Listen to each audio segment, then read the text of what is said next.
Hello all, I Zatin welcomes you all to our YouTube channel A to Z Softtech.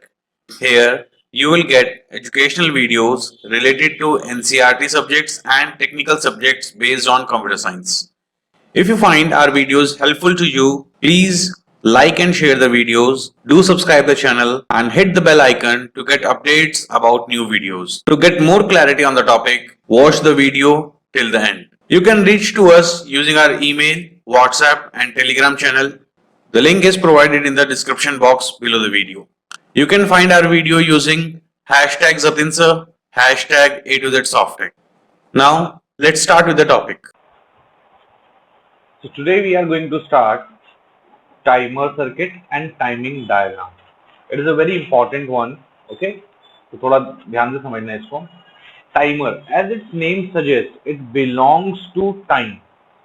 Timer is a device that belongs to time. Time means, in case of microprocessor, what will be the time? Execution time, read time, write time.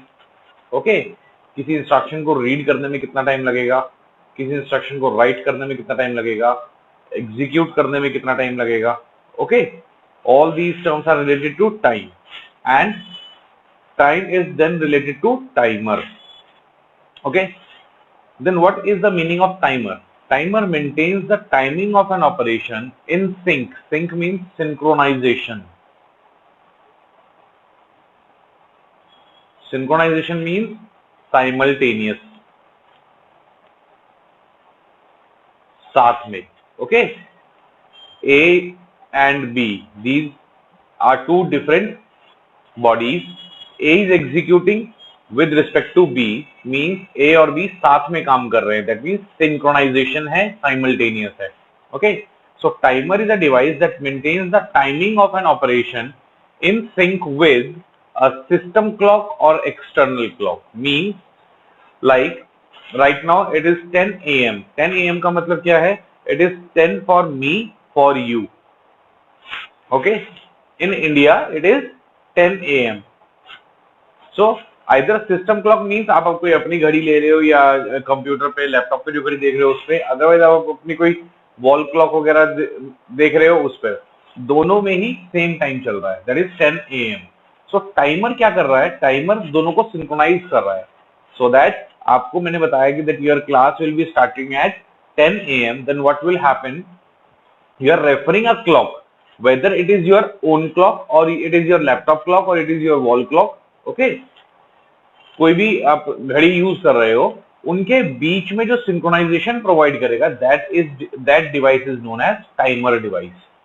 Okay, timer is an important application in embedded system. Embedded system are those systems which are used to perform specific tasks.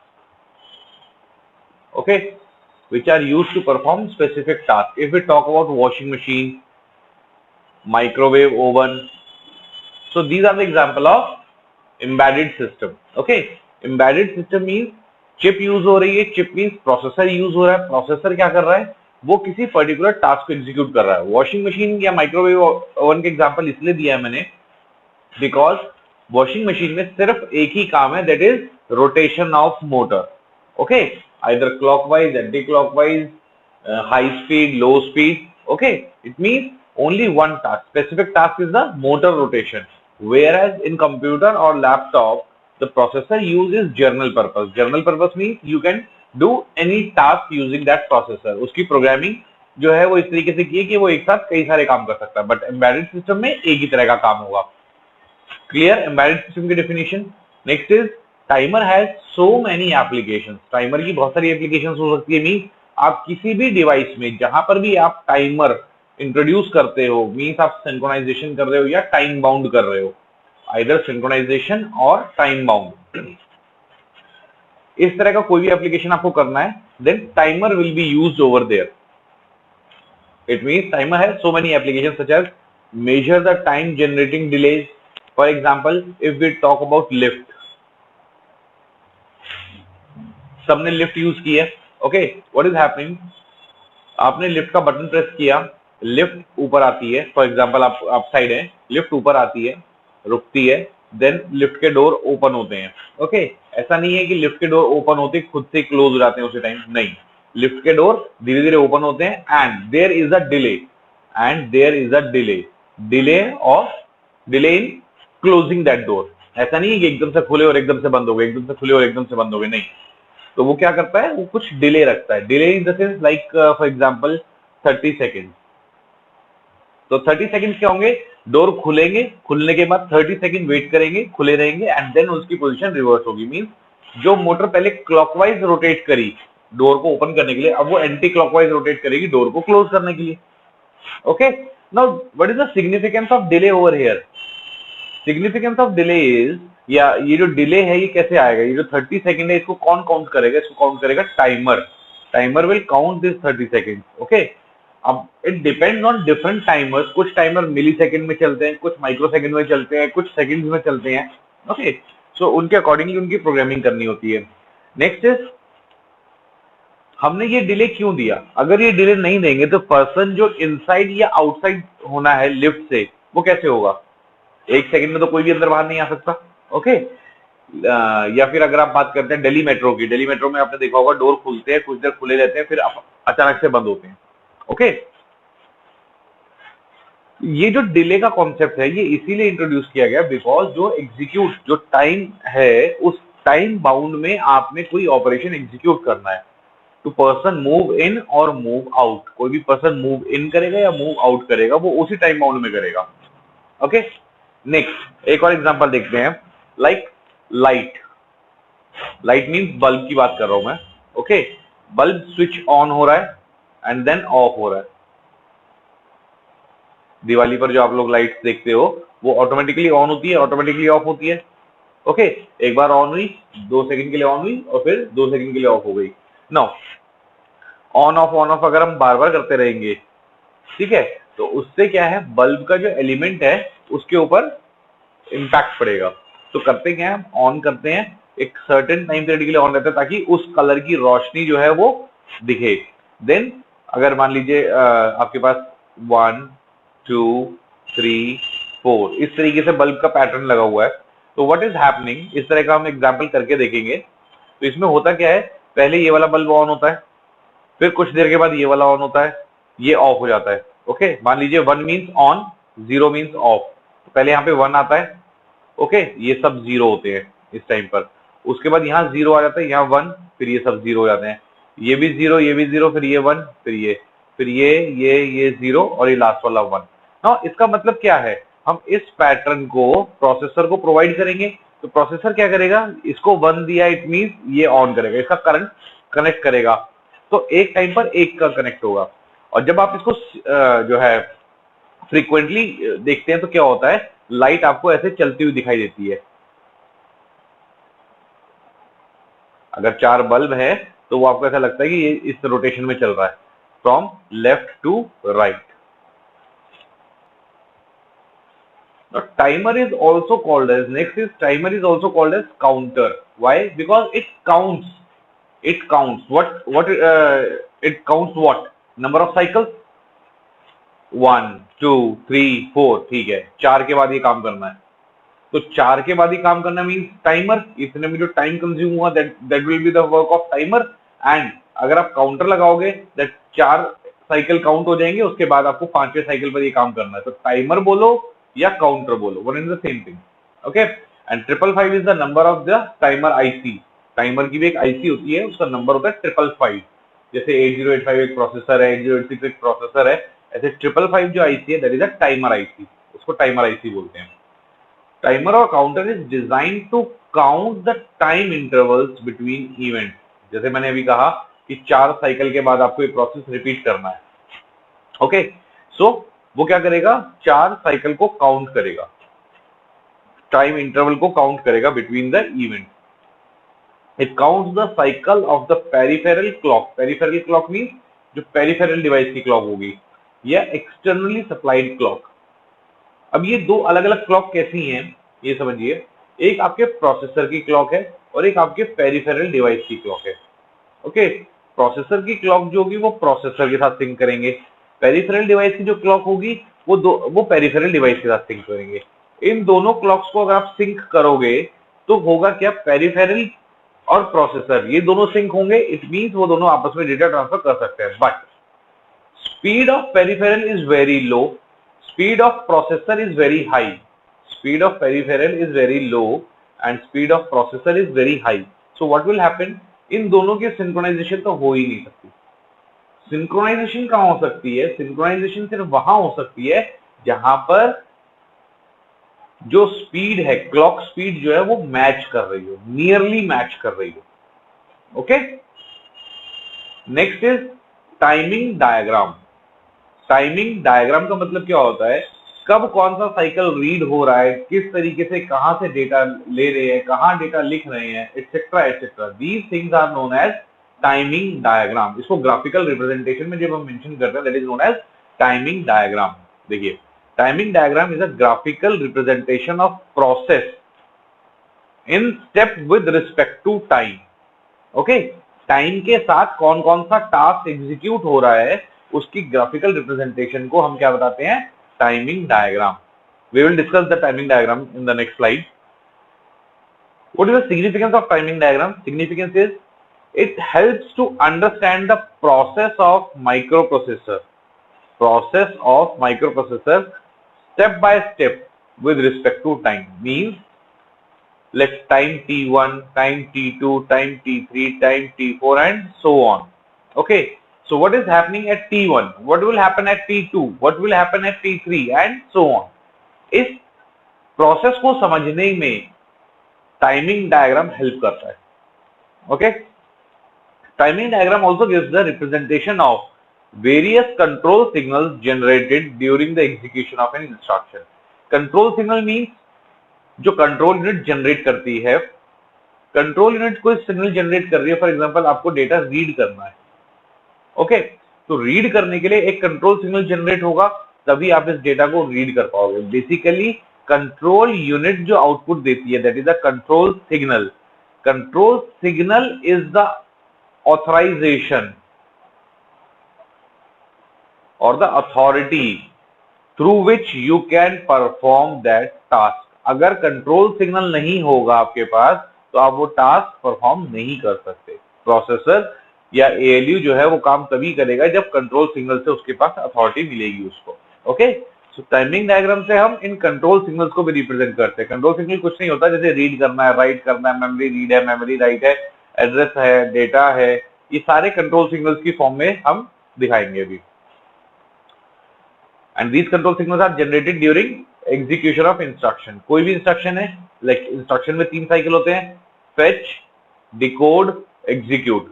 Fetch पर क्या करना है, decode पर क्या करना है, execute पर क्या करना है, सबके अलग अलग टाइमिंग डायग्राम है, सबके अलग अलग कंट्रोल सिग्नल है. ठीक है, now here some important terms related to timing diagram. पहले इनको समझते हैं, फिर हम टाइमिंग डायग्राम समझेंगे क्या होता है. Instruction cycle means complete execution of instruction, means from start to end. That is the instruction cycle. Whereas the machine cycle means only one operation. When it is one operation, it is complete execution and it is one operation. Means एक instruction आपने लिखी, that is add b. ये एक instruction है. इस instruction में क्या क्या काम होगा? Fetch, decode, execute. मींस 3 अलग अलग ऑपरेशन हो रहे हैं. फेच मींस एक रीड ऑपरेशन हो गया, डिकोड पे आपने उसका आउटपुट उठा लिया, देन आपने एग्जीक्यूट किया, ये तीसरा ऑपरेशन हो गया. तो 3 अलग अलग ऑपरेशन परफॉर्म हुए किसमें? एक इंस्ट्रक्शन में. ओके, एंड मशीन साइकिल क्या होगा? सिर्फ एक ऑपरेशन, यानी कि सिर्फ फेच कर रहे हो वो एक मशीन साइकिल में होगा, डिकोड कर रहे हो वो एक मशीन साइकिल में होगा, एग्जीक्यूट कर रहे हो वो एक अलग मशीन साइकिल में होगा. इट मींस अलग अलग मशीन साइकिल में अलग अलग ऑपरेशन हो रहे हैं and more than one operation एक इंस्ट्रक्शन में हो रहे हैं. Okay, it means instruction cycle has the bigger time. Instruction cycle में ज्यादा टाइम कंज्यूम होगा rather than machine cycle. Okay, in other words we can say that कि machine cycle होगा या n मशीन साइकिल्स जो होंगे, that will give you one instruction cycle. Okay, n machine cycle से 1 instruction cycle मिल सकता है. Next is T state. T state is nothing but the time or one clock period. In the previously, I have told you like this is the bifurcation of clock. So this is known as T1, T2, T3, T4. Okay. So one clock period, एक clock period में जो time consume हो रहा है that is 1 T state. Now आपकी जो clock है वो इस तरीके से स्टार्ट होती है, यहां से लेकर पहले नीचे गया, फिर इधर से ऊपर आ गया. This is your one clock cycle. Okay, यहाँ डिजिटल डिवाइस है, दैट्स व्हाई हम डिजिटल वेवफॉर्म ले रहे हैं. अब इसकी अलग अलग रिप्रेजेंटेशन हो सकती है.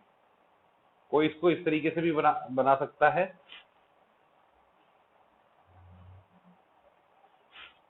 सी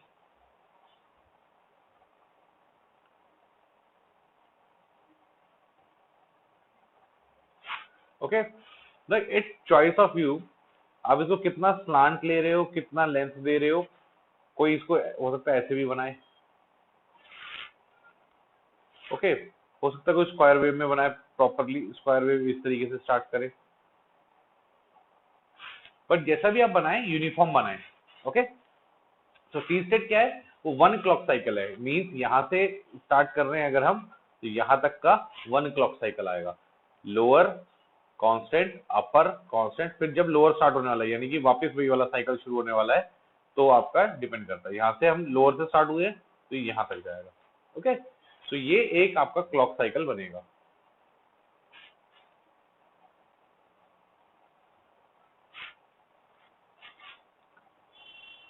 Also, it is a subdivision of the operation performed in one clock period. एक क्लॉक पीरियड में कितने सब ऑपरेशन आप परफॉर्म कर रहे हो उसके ऊपर डिपेंड करता है टी स्टेट के. मतलब अगर 4 टी स्टेट्स में एक ऑपरेशन हो रहा है, एक्स ऑपरेशन, तो T1 में कितना एक्स का कितना पार्ट T1 में एग्जीक्यूट हो रहा है, T2 में, T3 में, T4 में किस किस ऑपरेशन का कितना कितना पार्ट किस किस सब स्टेट में एग्जीक्यूट हो रहा है, उस सब डिवीजन का काम भी टी स्टेट से ही होता है.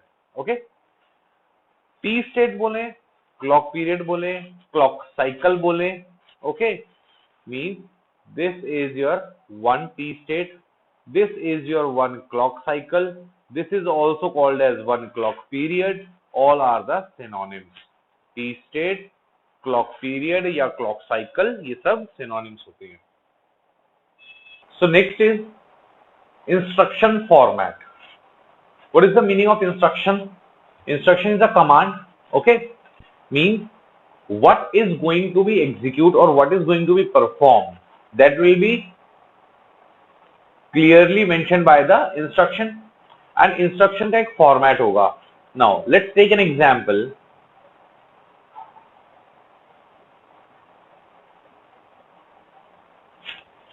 What is the meaning of that word? What is the meaning of this word? Have you ever heard this word?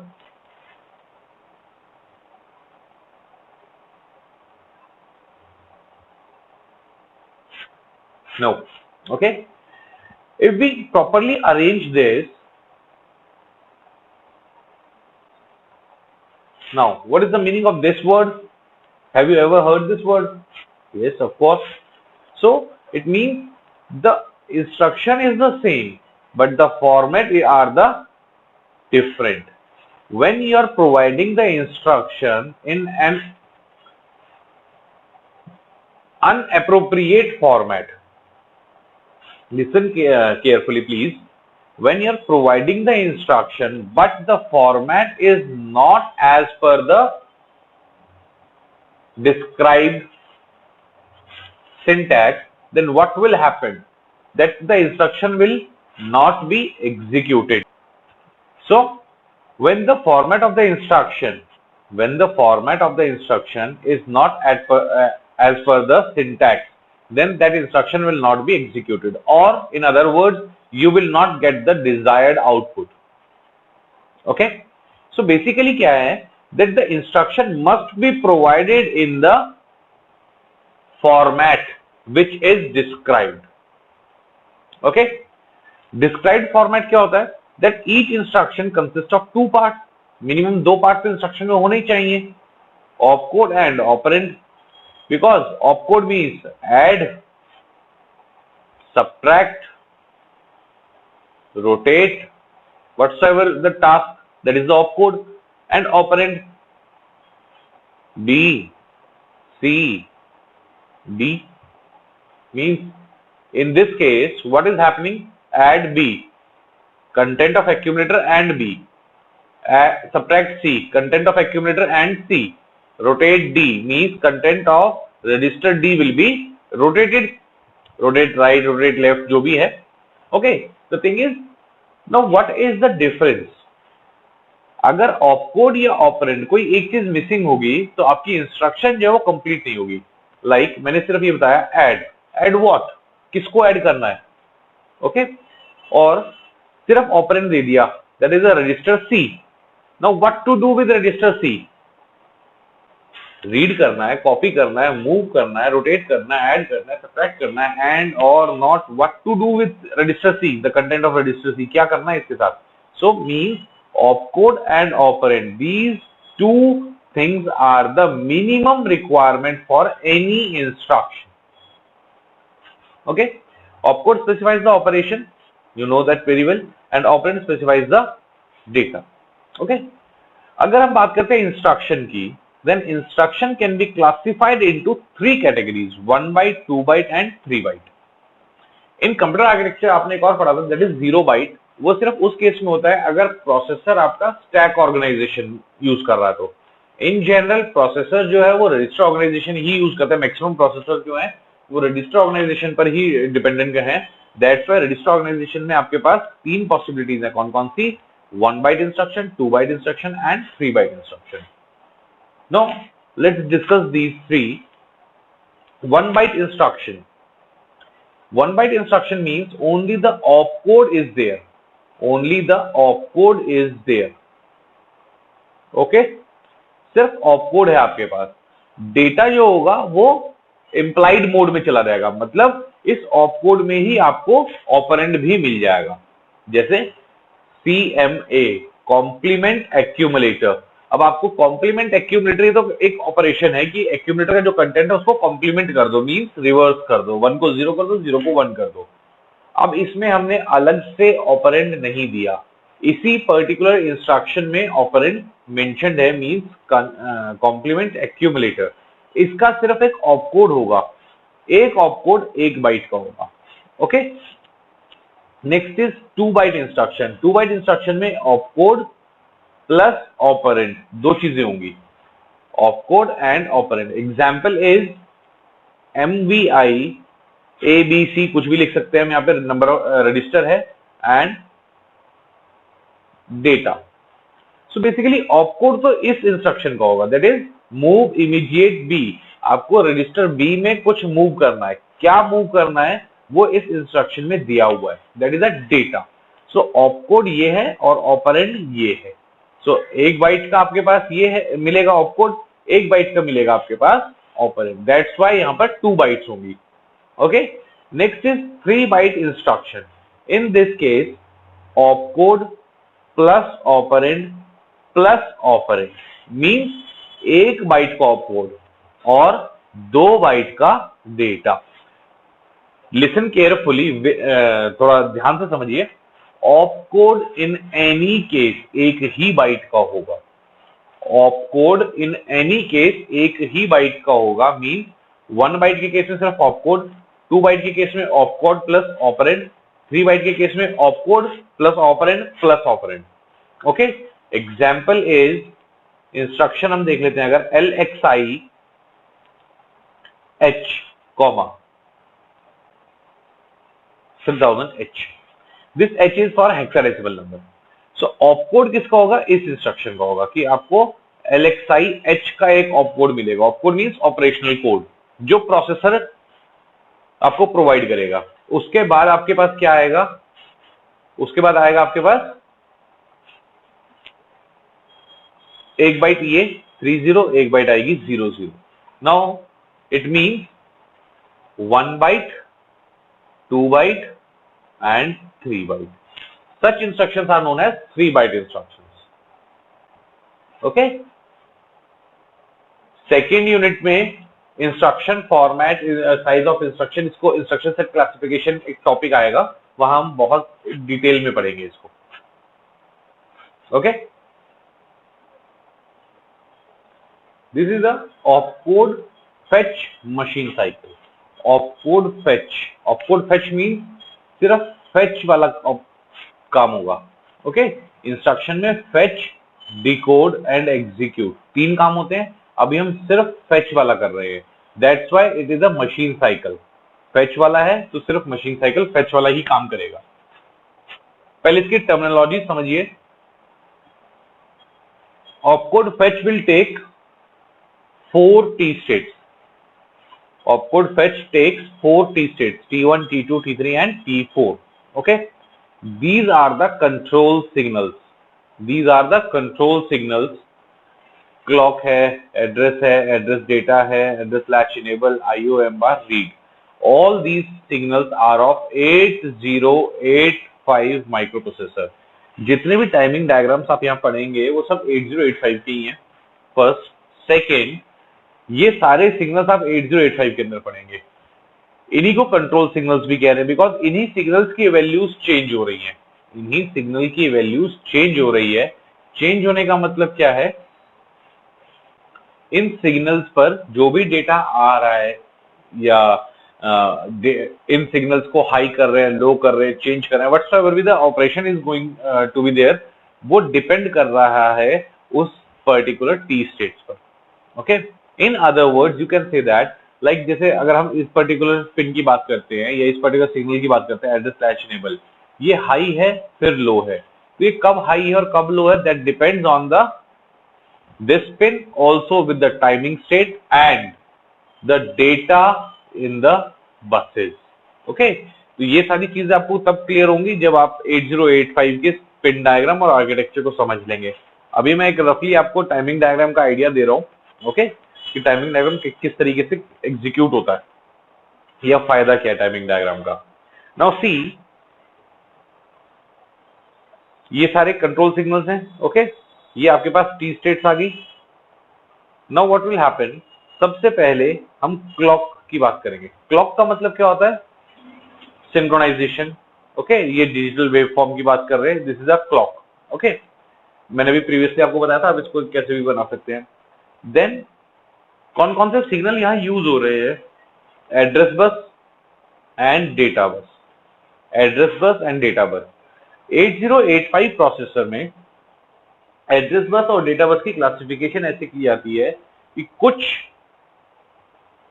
Pins या कुछ लाइन तो एड्रेस एंड डेटा दोनों का काम करती हैं और उसके बाद कुछ सिर्फ एड्रेस का काम करती हैं। Okay, because in 8085 data is of 8 bit and address is of 16 bit. ठीक है, तो इसको हम मल्टीप्लेक्स कर लेते हैं। इस 16 बिट को 8 में डिवाइड कर लेते हैं, तो ये 8 तो इसके साथ मल्टीप्लेक्स हो जाती हैं और ये 8 जो है वो अलग से रहती है, डेडिकेटेड। ओके, सो ये जो है ये एड्रेस और डेटा, ये मल्टीप्लेक्स, ये है lower order, that is AD0 से AD7। तो ये या तो एड्रेस लेगी या डेटा लेगी, मीन्स इन पिन्स पर एड्रेस और डेटा कुछ भी आ सकता है। ये जो हाइयर ऑर्डर है इसका मतलब क्या है? A8 से A15, इसके पास सिर्फ एड्रेस ही होगा, इसके पास सिर्फ एड्रेस ही होगा और कुछ नहीं होगा। ओके, नाउ सी, हम ऑपरेशन यहां से स्टार्ट कर रहे हैं, जो नीचे वाला कॉर्नर है, ऑपरेशन यहां से स्टार्ट कर रहे हैं, तो हमारा ये वाला जो टाइम पीरियड है इतना, ये ब्लैंक है। ओके, ये वाला जो टाइम पीरियड है हमारा, ये टाइम पीरियड ब्लैंक है। अब एक चीज ध्यान से समझिए, इसके कॉरस्पॉन्डिंगली यहां पर नीचे यहीं से ऑपरेशन परफॉर्म होगा। A8 की वैल्यू हाई हो गई और A15 की वैल्यू लो हो गई, मीन्स चेंज हो रही है। कैसे? 20H। 20H का मतलब क्या हुआ? इसको इस तरीके से लिखेंगे हम, 20 को 0010 then 0000, this is 20। Okay, so A8 से A15 की वैल्यू में ये पर्टिकुलर एड्रेस आ गया है, and this is known as higher order memory address. Higher order memory address. Why? Because if the address is 2000, then this 00 is lower order and this 20 is higher order. जो higher order address है वो higher order बस में आएगा, जो lower order address है वो lower order में आएगा. यहां पर जो एड्रेस रीड हुआ है that is 2005. ओके, आप जब टाइमिंग डायग्राम बनाएं, आप इसकी जगह जो लिखना चाहते हैं आप लिख सकते हैं, कोई प्रॉब्लम नहीं है, because it is just the value of address. अगर आपके पास एड्रेस गिवन होगा क्वेश्चन में, then you have to mention that address over here और हियर. ओके, मींस अगर उसने एड्रेस दिया आपको like 3002, this is the address, then you have to mention यहाँ पर 20 की बजाय आपको क्या लिखना पड़ेगा 30, और यहाँ 05 की जगह आपको लिखना पड़ेगा 02. Okay, if the address is given. अगर नहीं गिवन, आप अपनी मर्जी से कोई एड्रेस ले रहे हो, लाइक आप एड्रेस ले रहे हो 2020, then the higher order is 20 and lower order is again 20. Am I clear up to this step?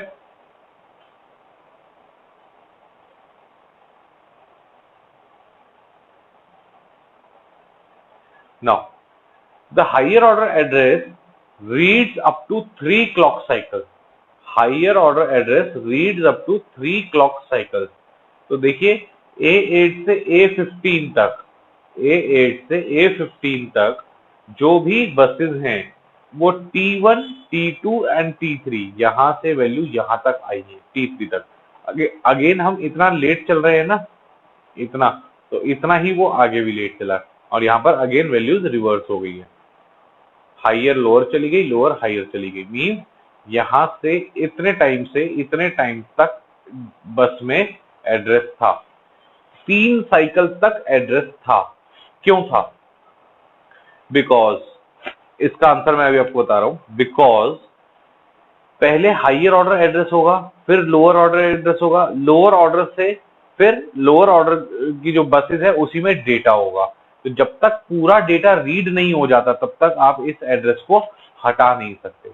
Okay, mean जब तक आप जो ऑपरेशन एग्जीक्यूट कर रहे हैं, लिसन इन अदर वर्ड, जो ऑपरेशन आप एग्जीक्यूट करना चाहते हैं, जब तक वो एड्रेस ऑपरेशन उस एड्रेस से कंप्लीटली एग्जीक्यूट नहीं हो जाता तब तक आप उस एड्रेस को तो नहीं हटाएंगे. ओके, सो वो ऑपरेशन खत्म कहां हो रहा है? पूरा आफ्टर दिस, इसके बाद खत्म हो रहा है, T3 के बाद. तो हमने इसको भी T3 के बाद ही खत्म किया है. Okay, higher order address read हो गया आपके पास, then lower order address. Lower order address कहां आएगा? AD0 से AD7. अब इसमें दो चीजें आएंगी, एड्रेस एंड डेटा. ओके, इसमें क्या क्या आएगा? एड्रेस और डेटा, बिकॉज ये मल्टीप्लेक्स है AD. Okay, when there is address, listen carefully, when there is address in lower order bus, when there is address in lower order bus, then ALE, that is address latch enable, this signal goes high. Means अगर ALE की value high है, ऊपर की तरफ जा रही है, इसका मतलब ये जो है ये आपका डेटा नहीं है, ये क्या है? एड्रेस है. ये आपका डेटा नहीं है, ये क्या है? एड्रेस है. And when it goes low, when it goes low, it means now AD, यानी कि this multiplex bus contains data. Okay, when ALE goes low, अब ये नीचे आ गया है, अब जब तक ये नीचे रहेगा, ओके, नीचे की तरफ रहेगा, इट मीन्स अब इस पर्टिकुलर बस में ये जो भी वैल्यू आई है दैट इज 4F. तो ये 4F क्या है? ये कोई एड्रेस नहीं है, ये डेटा है. ओके, सो ये कैसे पता लगेगा आपको कि कब डेटा है कब एड्रेस है? With the help of address latch enable. Address latch enable is a signal which is used to specify when there is address or when there is data in case of multiplexed bus. In case of multiplexed bus. Okay, now next signal is IOM bar. IOM bar means, IO means input output oblique M bar. Okay, now अगर आपको कुछ read करना है तो या तो आप memory से रीड करोगे या फिर आप इनपुट आउटपुट से रीड करोगे। दैट्स वाई यहाँ पर उन दोनों को एक साथ ही लिख दिया है IOM बार। IOM बार लिखने से क्या हो रहा है, या तो आप इनपुट आउटपुट रीड करोगे या आप मेमोरी रीड करोगे, दोनों को एक साथ नहीं रीड कर रहे। ये जो X लोकेशन है, for example this X location is in the memory. Okay, so हम मेमोरी रीड कर रहे हैं। जब मेमोरी रीड हो रही है तो इनपुट आउटपुट रीड नहीं होगा। अगर इनपुट आउटपुट रीड हो रहा है, कोई पोर्ट से आप डेटा रीड कर रहे हो, तो आप मेमोरी रीड नहीं करोगे ना। एक पिन से दो काम कैसे हो पाएंगे, देखिए M बार मीन्स लो। अगर इस पिन पर 0 दे दिया, 0 पर ये काम करेगा या ये काम करेगा, जिसके ऊपर बार होता है दैट इज लो, तो यानी कि मेमोरी। और अगर इस पर 1 दे दिया तो ये काम नहीं करेगा, अब input output.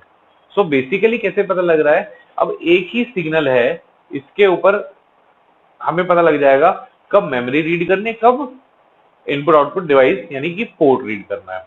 So basically when IOM बार का मतलब क्या हो गया, मेमोरी कब रीड होगी, जब वो लो सिग्नल होगा। Okay, now see over here what is happening, this goes low. Why? Because we need to read the memory. ये भी जो 2005 ये भी मेमोरी लोकेशन है, और ये जो डेटा है ये भी कहाँ लिखा हुआ है, मेमोरी में लिखा हुआ है। तो हमें सारा काम मेमोरी में ही करना है। तो मेमोरी के केस में हमने इसको लो कर दिया। लो करते ही ये सिर्फ सारा का सारा ऑपरेशन जो है वो मेमोरी से होगा। अगर ये हाई हो जाता तो सारा ऑपरेशन इनपुट आउटपुट से हो रहा होता। Okay, so it goes low and with the through out the operation. जैसे आपका ऑपरेशन खत्म हुआ ऑपकोड फेच का, इट अगेन गोज हाई, ये ऊपर चला गया, इट मींस हाई हो गया सिग्नल। अब नेक्स्ट टाइम पर क्या ऑपरेशन करना है, कैसे करना है, उसके ऊपर डिपेंड करता है कि हम इसको किस तरीके से एग्जीक्यूट करेंगे। Also 8085 contains one status table. वो स्टेटस टेबल की वैल्यूज लिखी हुई है, ये these are the values from status table. 8085 में आती है स्टेटस टेबल।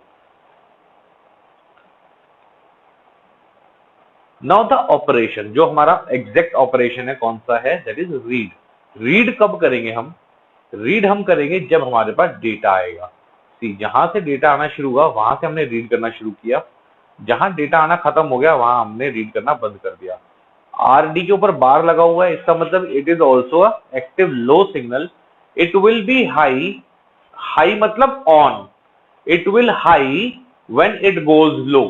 थोड़ा ध्यान से समझिए, RD बार मतलब it is an active low signal.